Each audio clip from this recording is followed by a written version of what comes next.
Saya coba simpulkan sebentar dengan cepat bahwa setelah selesai sholat yang ditutup dengan salam itu, Assalamualaikum warahmatullahi, Assalamualaikum warahmatullahi. Kata Al-Quran, jangan terburu-buru untuk beraktivitas yang lain sebelum Anda menyempurnakan satu amalan, yang amalan ini begitu dahsyat dalam pandangan Allah Subhanahu wa ta'ala. Amalannya disebut dengan zikir. Di tulisan kami sudah disebutkan rincian amalan plus dengan dalil-dalilnya. Ya. Saya persingkat.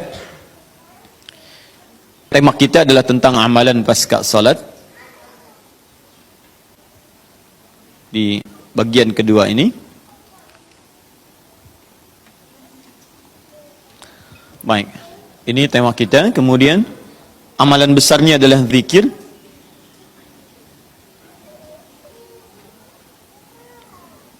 Dalilnya di Quran surah keempat An-Nisa ayat 103. Ini tema besar kita. فَإِذَا قَضَيْتُمُ الصَّلَاةَ فَاذْكُرُوا اللَّهَ. Fokus. Maka jika Anda telah tuntas mengerjakan salat, segeralah berzikir kepada Allah Subhanahu wa taala. Ingat, amalan pasca salat yang diutamakan apa? Zikir. Saya mau tunjukkan pada Anda satu hal yang sangat mendesak. Kenapa amalan ini begitu sangat ditekankan oleh Al-Quran?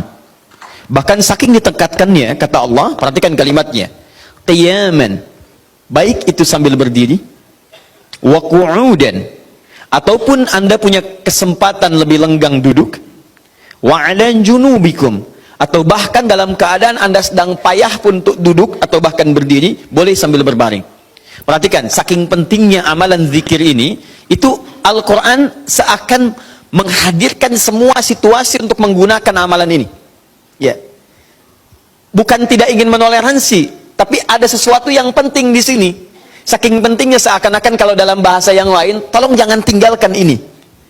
Ya, kalau Anda memang buru-buru, harus langsung bangkit pasca sholat. Ada yang bahkan setelah salam subuh, Assalamualaikum, Assalamualaikum, saya harus kejar ke tempat pekerjaan, langsung mau berangkat. Nah, terburu-burunya Anda untuk mengejar pekerjaan itu tidak menghalangi Anda untuk berpikir.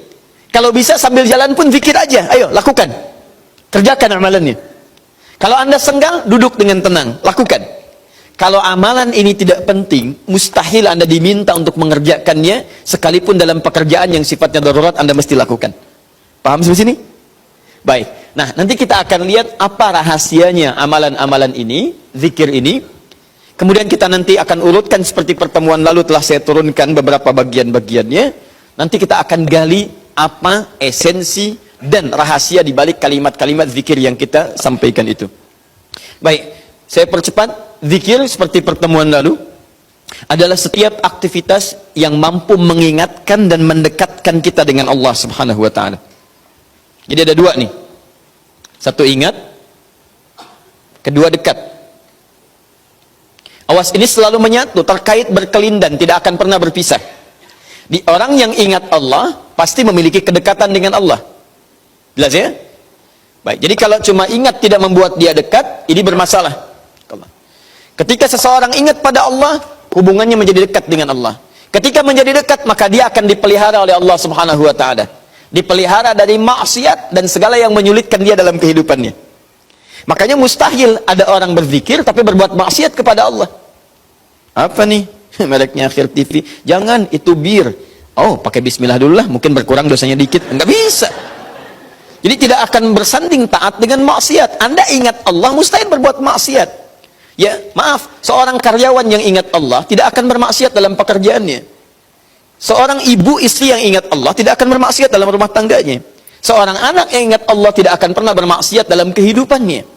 Maka dari itu, nanti kita akan lihat puncak zikir, apakah hanya dalam pasca sholat saja atau dalam aktivitas yang lainnya. Maka yang pertama, ini akan membantu mengingatkan dia kepada Allah. Yang kedua, membuat hubungannya dekat dengan Allah Subhanahu wa ta'ala.